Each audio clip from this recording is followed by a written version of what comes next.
Well, we've got some good news and bad news when it comes to your commute. The decrease in remote work is actually leading to a spike in commuters, pictured there. Now, here in the Bay Area, there are 3 cities that were in the top 30 when it comes to worst commutes overall. Hayward was number 23, with the average person spending 245 total hours commuting. That's annually. Oakland was 28th, an average of 241 hours on the road, and San Francisco 29th with 240 hours as well. You add up, it's about 10 days a year that we're talking about, and right now you're probably wondering, what happened to the good news he was talking about?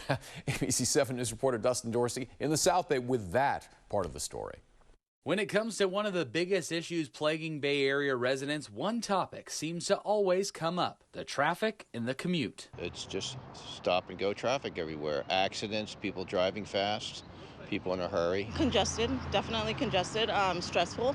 From the East Bay to the South Bay and up the peninsula to the North Bay, it takes a while to get around. People actually spend so much time stuck in traffic annually, it equates to 10 days in cities like Oakland and San Francisco. But would you believe some commute times are actually decreasing in the Bay Area? Who's saying it's a decrease? I'm really curious. That would be the U.S. Census Bureau American Community Survey. While the nationwide average has increased by 2 minutes in the past decade, the Bay Area is showing progress. When you look at the top 10 cities where commutes have decreased from 2012 to 2022, Fremont is first in the nation, with drivers saving about 27 more hours per year over the last decade, which means you're saving about 6 minutes per workday. At number 6, San Francisco, which saw a 17-hour dip. Rounding out the top 10 is Sunnyvale, where drivers shaved off nearly 14 hours in that span. Residents we spoke with were slow to believe their time was actually being saved. I don't know if it's gotten worse over the last year, but it definitely has not gone down.